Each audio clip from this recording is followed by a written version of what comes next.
Assalamualaikum warahmatullahi wabarakatuh. Perkenalkan, saya Nora Aulia Khotrunada, NIM A01322020 dari kelas MBIF 22. Video ini saya buat untuk memenuhi UAS kewarganegaraan.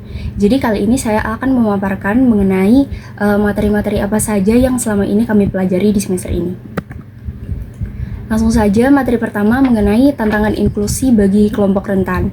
Jadi inklusi sosial merupakan upaya memastikan semua individu memiliki akses yang setara terhadap sumber daya, kesempatan, dan perlindungan hukum, terlepas dari manapun latar belakang individu tersebut atau bagaimana kondisinya.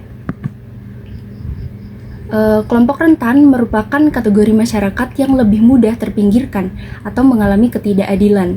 Nah, siapa saja yang termasuk dalam kelompok rentan ini? Yang pertama ada penyandang disabilitas, lansia, anak-anak, perempuan, dan kelompok minoritas. Kemudian ini ada bentuk dari eksklusi. Eksklusi itu adalah keterbalikan dari inklusi. Jadi eksklusi itu pengucilan terhadap kelompok rentan. Yang pertama dari aspek pendidikan misalnya. Bagi kelompok rentan akan mendapatkan akses terbatas, fasilitas tidak ramah. Misalnya untuk penderita disabilitas, akses pendidikan tentu akan lebih sulit karena tidak semua sekolah-sekolah di sekitar kita itu memiliki cara pembelajaran seperti SLB atau sekolah luar biasa.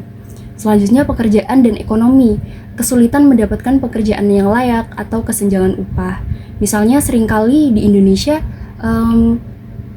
antara perempuan dan laki-laki itu memiliki standar upah yang berbeda, walaupun dengan pekerjaan yang sama, dengan tanggung jawab yang sama, kebanyakan perempuan itu memiliki gaji yang lebih kecil daripada laki-laki.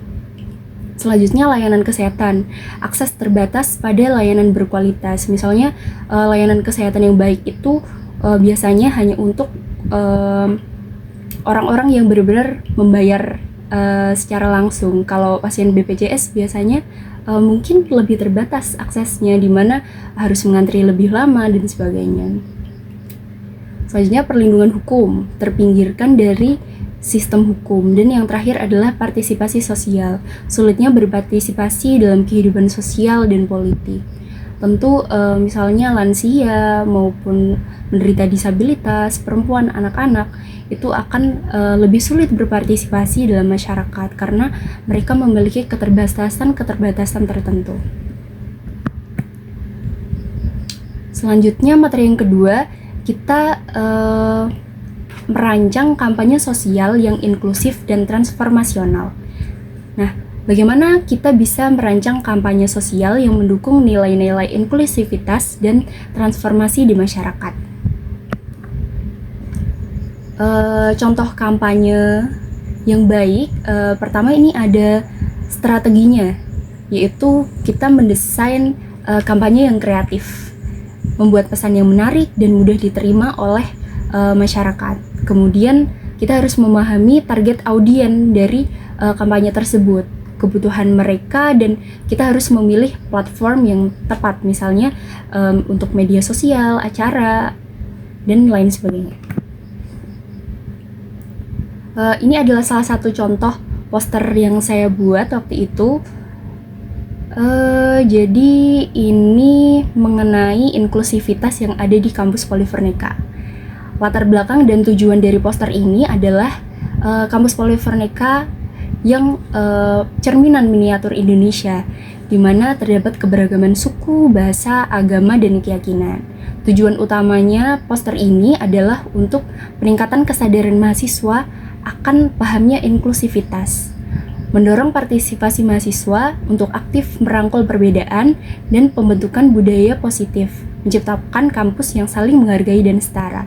Artinya tujuan dari poster ini adalah agar walaupun mahasiswa-mahasiswa Poliverneka itu terdiri dari berbagai latar belakang yang berbeda, maka kita tetap harus sama-sama memiliki partisipasi yang sama, memiliki kesempatan yang sama di Poliverneka. Jadi tidak ada keterbatasan satu sama lain. Selanjutnya strategi komunikasi dari poster ini rencananya akan dibuat penyusunan narasi teks, di mana dibuat caption yang singkat dan menarik serta informatif tentang Poliverneka sebagai miniatur Indonesia. Kemudian poster-poster ini nantinya akan didistribusikan ke platform utama, yaitu di status maupun grup WhatsApp, dan bisa juga opsional, yaitu melalui media sosial kampus seperti Instagram, Facebook, dan Twitter. Tentunya dalam setiap pengeposan poster tersebut menggunakan hashtag inklusif Poliverneka agar mahasiswa-mahasiswa lain atau stakeholder yang terlibat bisa menyebarkan informasi positif ini juga. Selanjutnya, materi ketiga yang kami pelajari adalah prinsip-prinsip HAM dan dampak pelanggaran HAM terhadap demokrasi. Prinsip-prinsip dasar HAM ini ada 6 poin. Yang pertama, hak untuk hidup. Setiap individu itu berhak untuk hidup aman. Kemudian kebebasan berbicara, bebas berpendapat tanpa ada ancaman dari siapapun. Kemudian hak atas pendidikan, berhak untuk mendapatkan pendidikan yang layak. Kebebasan beragama, artinya kita sebagai warga negara bebas memilih agama apa saja yang kita anut tanpa diskriminasi. Kemudian kesetaraan, artinya diperlakukan sama tanpa diskriminasi ras, agama, gender, maupun status sosial. Dan yang terakhir adalah kesejahteraan sosial, di mana kita berhak untuk hidup layak, termasuk akses kesehatan maupun pekerjaan. Kemudian ini adalah pentingnya HAM dan dampak pelanggaran pada demokrasi. Jadi HAM dan demokrasi di Indonesia misalnya itu memiliki keterkaitan yang erat. Nah, pentingnya HAM dalam demokrasi adalah yang pertama, HAM adalah pilar demokrasi yang sehat. Ketika suatu negara benar-benar menghargai HAM, maka demokrasi yang sehat akan tercipta karena segala bentuk suara di masyarakat akan dihargai. Dan yang kedua, kebebasan berpendapat memilih adalah landasan demokrasi. Ini sangat berkaitan erat. Misalnya di Indonesia terjadinya pemilu di mana kita sebagai masyarakat Indonesia bebas berpendapat, bebas memilih calon pemimpin yang baik menurut kita. Nah, ini merupakan juga pentingnya HAM dalam demokrasi yang saling berkaitan. Selanjutnya, negara yang menghormati HAM akan transparan, akuntabel, dan adil. Contoh nyatanya di masyarakat, misalnya ketika di suatu negara terjadi pelanggaran HAM, ketika suatu negara tersebut memang benar-benar menghormati HAM, maka pihak-pihak yang menangani hukum di negara tersebut tentu akan transparan, akuntabel, dan adil. Artinya segala investigasi yang ada itu dilakukan benar-benar sesuai peraturan, adil, dan transparan, benar-benar terbuka ke masyarakat mengenai hasil dan proses penyidikan dalam pelanggaran HAM tersebut. Selanjutnya, dampak pelanggaran HAM dan pada demokrasi. Yang pertama, menghancurkan kepercayaan rakyat terhadap pemerintah, meningkatkan ketegangan sosial dan mengurangi solidaritas, menurunkan kualitas demokrasi karena menghambat kebebasan, meningkatkan ketidaksetaraan sosial dan ekonomi. Kemudian ini ada satu contoh kasus pelanggaran HAM. Saya mengambil contoh kasus di Gaza, Palestina, di mana ini ada laporan dari Human Rights Watch Report. Ini merupakan salah satu organisasi yang mendukung HAM, organisasi global. Ini melaporkan pada 13 Juni 2025 bahwasanya pengungsi di Gaza ini ditembaki saat merebut makanan. Lebih dari 163 jiwa tewas dan tragisnya 60 lebih anak mati kelaparan. Nah, ini merupakan jelas bahwa ini merupakan salah satu contoh kasus pelanggaran HAM di mana mereka hak hidup mereka, hak untuk mendapatkan makanan sehari-hari, hak untuk mendapatkan tempat tinggal yang layak itu tidak mereka dapatkan. Bahkan menurut Human Rights Watch Report, Gaza ini merupakan tempat yang paling lapar di dunia. Dan ini bukan sekadar insiden, ini juga termasuk perampasan atas hak hidup dan pangan. Lanjut ke materi keempat yang kami pelajari, yaitu mengenai nilai-nilai yang mendasari integritas dan tantangan dalam mempertahankan integritas. Sebelum itu, kita mempelajari dulu mengenai integritas. Jadi, integritas adalah konsistensi antara prinsip pribadi, tindakan, dan nilai yang meliputi misalnya kejujuran, keadilan, dan transparansi, di mana kita bertindak sesuai kata-kata bahkan saat kita tidak diawasi. Nah, nilai dasar integritas ini ada 4 poin. Yang pertama ada kejujuran, di mana kita berbicara sesuai dengan fakta yang ada. Yang kedua tanggung jawab, di mana kita mempertanggungjawabkan setiap keputusan yang kita putuskan. Kemudian konsistensi, di mana kita selaras antara perkataan dan perbuatan, tidak melenceng.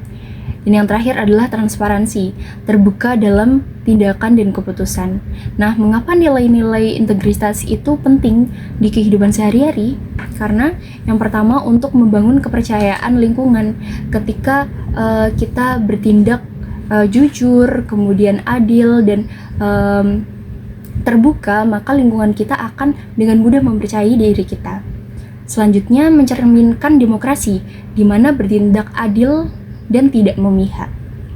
Dan yang terakhir, integritas ini untuk menjaga keadilan dan kesetaraan di lingkungan. Selanjutnya, tantangan dalam mempertahankan integritas. Seringkali kita menghadapi tantangan-tantangan untuk menuju kejujuran, keadilan, dan sebagainya. Yang pertama ada tekanan lingkungan, terpaksa mengorbankan integritas demi keuntungan atau menghindari konflik. Misalnya dalam kasus menerima suap di tempat kerja. Kemudian keterbatasan sumber daya, merasa rugi jika mempertahankan integritas. Contohnya misalnya di perusahaan ada karyawan yang dipercaya untuk memegang keuangan perusahaan. Dan ada beberapa kasus di Indonesia yang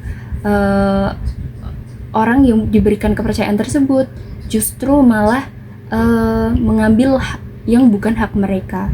Nah, mungkin pemikiran oknum-oknum tersebut adalah mereka merasa rugi, mereka tidak mendapatkan uang lebih ya, tapi mereka mengorbankan integritas mereka, di mana mereka tidak jujur dalam bekerja. Kemudian poin keempat, pengaruh kekuasaan atau status, di mana orang akan merasa memiliki posisi atau jabatan yang tinggi sehingga tidak perlu mempertahankan integritas. Dan yang terakhir adalah budaya organisasi atau lingkungan. Integritas dianggap kurang penting jika tidak mendukung tujuan kelompok. Selanjutnya, materi kelima yang kami pelajari adalah peran masyarakat dalam pemberantasan korupsi. Nah, ini ada definisi korupsi menurut Undang-Undang Nomor 31 Tahun 1999. Jadi, korupsi itu adalah segala ragam bentuk suap, gratifikasi, penggelapan, dan sejenisnya yang merugikan negara dan masyarakat. Nah, apa peran kita sebagai masyarakat dalam memberantas korupsi? Yang pertama, mengawasi kerja penyelenggara negara, kemudian melaporkan setiap dugaan kecil tindak pidana korupsi, kemudian melakukan pendidikan dan kampanye anti korupsi, dan mendorong transparansi dan akuntabilitas di berbagai sektor.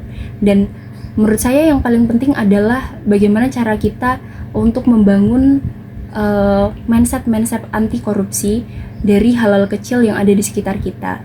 Misalnya dengan pendidikan anti korupsi sekecil untuk melakukan perbuatan jujur di setiap hal-hal yang kita kerjakan di sehari-hari. Misalnya kita sebagai mahasiswa, maka harus jujur ketika mengerjakan tugas dan sebagainya. Begitu pula dengan saat kita bekerja di industri. Kemudian bagaimana strategi yang dapat kita lakukan? Yang pertama, pencegahan, bisa melalui edukasi, sosialisasi, dan membangun budaya anti korupsi. Kemudian yang kedua ada penindakan, di mana kita melaporkan kasus dan mendukung penegakan hukum serta kolaborasi, yaitu kerjasama antara masyarakat, pemerintah, dan LSM atau lembaga swadaya masyarakat. Nah, dalam mengatasi pemberantasan korupsi, sering ada yang namanya tantangan utama, yaitu budaya permisif atau mindset atau budaya di mana korupsi itu dianggap sebagai suatu hal yang wajar. Karena apa? Karena memang sudah banyak yang melakukan, jadi kebanyakan orang mungkin akan lebih menormalisasi hal-hal yang sudah banyak dilakukan, padahal hal tersebut itu nyeleweng atau tidak sesuai dengan aturan yang ada.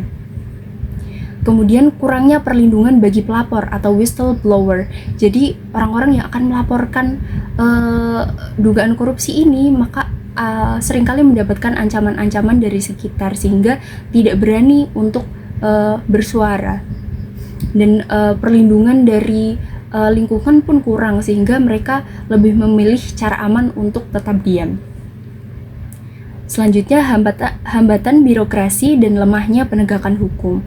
Oleh karena itu peran penegakan hukum di Indonesia itu sangat penting, karena jika penegakan hukum tidak dikerjakan secara tegas maka oknum-oknum yang menjalani korupsi, yang melaksanakan korupsi ini tidak akan berpikir lebih jauh.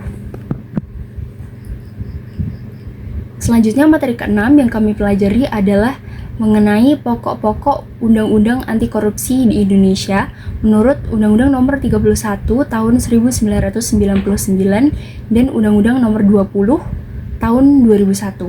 Jadi korupsi adalah perbuatan melawan hukum untuk memperkaya diri sendiri, orang lain, ataupun korporasi. Dapat merugikan keuangan negara ataupun perekonomian negara. Nah, ini ada unsur-unsur tindak pidana korupsi. Yang pertama, bertindak melawan hukum, baik formil maupun material. Tujuannya untuk memperkaya diri sendiri maupun orang lain. Dampaknya yaitu merugikan keuangan atau perekonomian negara, dan pelakunya ini bisa berupa individu maupun korporasi. Selanjutnya ada bentuk tindak pidana korupsi berdasarkan pasal 2 dan 3. Pasal 2, merugikan keuangan negara, ini mendapatkan sanksi penjara minimal 4 tahun, denda minimal 200 juta, dan bisa pidana mati dalam kondisi tertentu. Selanjutnya berdasarkan pasal 3, menyalahgunakan kewenangan atau jabatan yang merugikan negara, yaitu penjaranya 1-20 tahun, denda 50 juta sampai 1 miliar. Kemudian yang terakhir suap, yaitu memberi atau menerima sesuatu kepada atau dari pejabat agar melakukan atau tidak melakukan sesuatu yang bertentangan dengan kewajiban. Selanjutnya sanksi pidananya ada pidana pokok, yaitu penjara dan denda. Untuk korporasi, denda ditambah 1/3 dari maksimum. Kemudian pidana tambahan, perampasan hasil korupsi, uang pengganti, penutupan perusahaan, atau pencabutan hak-hak tertentu. Selanjutnya ada perlindungan pelapor dan saksi. Identitas pelapor wajib dirahasiakan dan tidak boleh diungkap di persidangan. Ini berdasarkan pasal 31. Kemudian pengambilan kerugian negara, tidak menghapus pidana korupsi pasal 4. Jadi kerugian negara yang dijalankan oleh koruptor ini ketika dikembalikan ke negara, maka sanksi yang memang harus dijalankan oleh pelaku koruptor tersebut tidak dihilangkan walaupun mereka sudah mengembalikan kerugian negara tersebut. Selanjutnya penegakan hukum. Penyidik, penuntut umum, ataupun hakim berwenang meminta keterangan bank, memblokir rekening, dan menyita bukti terkait. Kemudian korupsi oleh korporasi. Tuntutan dan pidana bisa dijatuhkan pada korporasi dan atau pengurusnya. Kemudian materi yang terakhir, materi yang ke-7 mengenai ketahanan nasional. Jadi ketahanan nasional dapat diartikan sebagai kondisi yang dinamis. Bangsa Indonesia yang penuh keuletan dan ketangguhan. Ini mencakup kemampuan negara untuk mengembangkan kekuatan nasional dalam menghadapi serta mengatasi segala bentuk ancaman, tantangan, hambatan, dan gangguan atau ATHG. baik yang datang dari dalam maupun luar negeri. Tujuan utamanya adalah untuk menjamin identitas, integritas, dan keberlangsungan hidup bangsa dan negara, sekaligus sebagai sarana mencapai tujuan nasional. Nah, ini ada asas-asas ketahanan nasional. Ada keseimbangan, keserasian, keselarasan dalam kehidupan nasional. Kemudian keterpaduan antara berbagai aspek kehidupan bangsa, diantaranya ideologi, politik, ekonomi, sosial budaya, pertahanan dan keamanan, atau disingkat dengan IPOLEK, SOSBU, dan KAP. Selanjutnya ada unsur-unsur ketahanan nasional. Itu ada 5 poin, yaitu ideologi, politik, ekonomi, sosial budaya, dan yang terakhir pertahanan dan keamanan. Nah, indikator ketahanan nasional. Jadi suatu negara dikatakan memiliki ketahanan nasional ketika sudah memiliki 4 poin ini. Yang pertama adalah stabilitas politik, kemudian pertumbuhan ekonomi, integrasi sosial, dan kesiapsiagaan pertahanan. Nah, kemudian ini ada pendekatan Astagrata. Pendekatan Astagrata ini bagaimana caranya kita melihat suatu ketahanan nasional dari 8 aspek yang ada. Dari 8 aspek tersebut dibagi menjadi 2, yaitu Trigatra atau 3 aspek alamiah, dan Pancagatra, yaitu 5 aspek sosial yang mendasarinya. Untuk Trigatra atau aspek alamiah itu terdiri dari geografi, kekayaan alam maupun penduduk. Nah, contoh dari Trigatra ini dengan hubungannya dengan ketahanan nasional, contohnya Indonesia memiliki kekayaan alam yang sangat baik. Jika sumber daya alam kita benar-benar dimanfaatkan dengan baik dan hilirisasi benar-benar tercipta, maka akan dari hasil kekayaan tersebut akan meningkatkan yang namanya pertumbuhan ekonomi nasional, di mana pertumbuhan ekonomi nasional tersebut menjadi salah satu indikator ketahanan nasional yang kita sebutkan sebelumnya. Selanjutnya Pancagatra atau 5 aspek sosial yang dapat kita lihat dari ketahanan nasional, yaitu ada ideologi, politik, ekonomi, sosial budaya, maupun pertahanan keamanan. Contoh nyatanya yaitu misalnya ideologi Pancasila di Indonesia itu memberikan nilai-nilai yang positif. Misalnya ada poin Pancasila sila ketiga Persatuan Indonesia, di mana kita harus saling menghargai satu sama lain terlepas dari latar belakang apapun diri kita dan orang lain. Tidak boleh membeda-bedakan dan tetap satu tujuan, satu Indonesia. Nah, ideologi Pancasila sila ketiga ini akan menciptakan yang namanya integrasi nasional. Nah, integrasi nasional ini merupakan indikator ketahanan nasional nomor 3 seperti yang kita sebutkan di atas tadi. Kemudian faktor-faktor yang mempengaruhi ketahanan negara. Ada faktor internal dan eksternal. Faktor internal yaitu persatuan bangsa, sumber daya manusia berkualitas, sistem pemerintahan, dan kemajuan teknologi. Faktor eksternal adalah globalisasi, geopolitik internasional, ancaman dari luar, baik militer maupun non-militer. Selanjutnya ada tantangan di era globalisasi. Ada ancaman non-tradisional, yaitu meliputi radikalisme, terorisme, narkoba, korupsi, bencana alam, dan dampak globalisasi mempengaruhi budaya, ekonomi, dan politik nasional. Dan yang terakhir adalah peran penting generasi muda menjaga dan memperkuat ketahanan nasional melalui penguatan karakter, wawasan, dan kebangsaan, serta berpartisipasi aktif dalam ketahanan nasional. Itu adalah 7 materi yang kami pelajari selama semester ini. Dari materi-materi mata kuliah kewarganegaraan yang selama ini kami pelajari, saya mengambil 3 poin yang saya pelajari dari 3 poin penting dari ketujuh materi yang kami pelajari. Yang pertama, sebagai warga negara, kita harus sadar akan pentingnya memahami hak dan kewajiban kita sebagai warga negara Indonesia. Kemudian yang kedua, kita sebagai warga negara harus berperan aktif di masyarakat, harus berperan aktif dalam demokrasi, dalam pemberantasan korupsi maupun inklusi sosial. Dan yang terakhir adalah menjaga keutuhan negara Indonesia untuk menciptakan ketahanan nasional.